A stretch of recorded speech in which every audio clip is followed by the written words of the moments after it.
RMC, l'immanquable grande gueule, Pascal Perry. Rendre à César ce qui est à César et à Dieu ce qui est à Dieu. La formule est connue, elle est classique. Est-ce que Dieu a fait un communiqué, Pascal? Non, toujours Pardon pas. Dieu n'a toujours pas fait de communiqué. Toujours pas. Mais malgré tout, on a quand même quelques indications sur ce qu'il souhaite et ce qu'il ne souhaite pas. Donc, rendre à César ce qui est à César, ça veut dire quoi? Ça veut dire qu'il y a la société civile, il y a le pouvoir politique.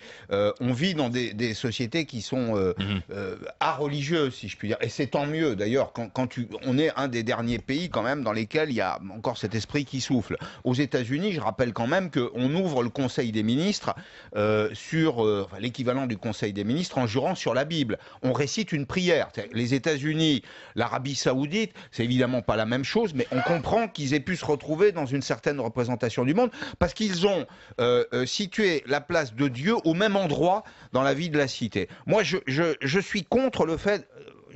Je suis croyant, à titre personnel, mais voltairien.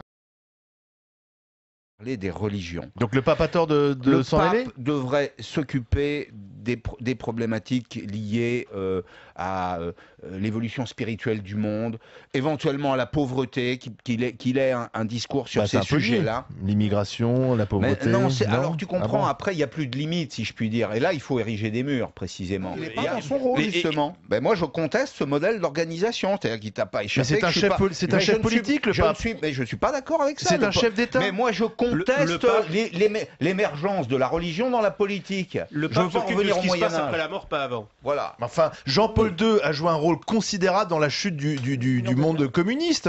Enfin, on va pas refaire l'histoire de la papauté, mais les papes ont toujours eu un rôle politique. Le pape François est venu pousser un coup de gueule aussi au Parlement européen en disant faites ce que vous avez à faire au nom de l'humanité pour aider les migrants aussi. Ce même message, en fait, il adresse à Donald Trump. Et via Donald Trump, il adresse à l'ensemble des candidats à la présidence des États-Unis, d'ailleurs. Il adresse aussi à l'Europe, la Hongrie, ceux qui mettent des barbelés aujourd'hui en Europe. Je le trouvais ultra sympathique, François. Mais il faut pas qu'ils s'en prennent à Trump. Mais non, mais quand François nous explique qu'il ne faut pas monter des barrières, que notre devoir d'humanité, c'est d'accueillir la misère du monde, etc. Chrétien, mais je vais lui envoyer la facture. Je vais lui envoyer la facture, moi, au pape. Et je vais te dire, le pape, combien de divisions? 0. En revanche, des comptes en banque, au Vatican, ils en ont. Donc, s'ils veulent joindre le geste à la parole, eh ben, qu'ils envoient un petit peu d'argent pour aider les gens en difficulté. Donc, en fait, le message chrétien, le pape doit pas le rappeler, en fait. Il n'y a que Trump qui a le droit de parler de religion. Mais ça n'est que le message chrétien. Pardonnez-moi, avec tout le respect que j'ai pour le pape, et pour les hommes d'église, mais c'est quand même très démago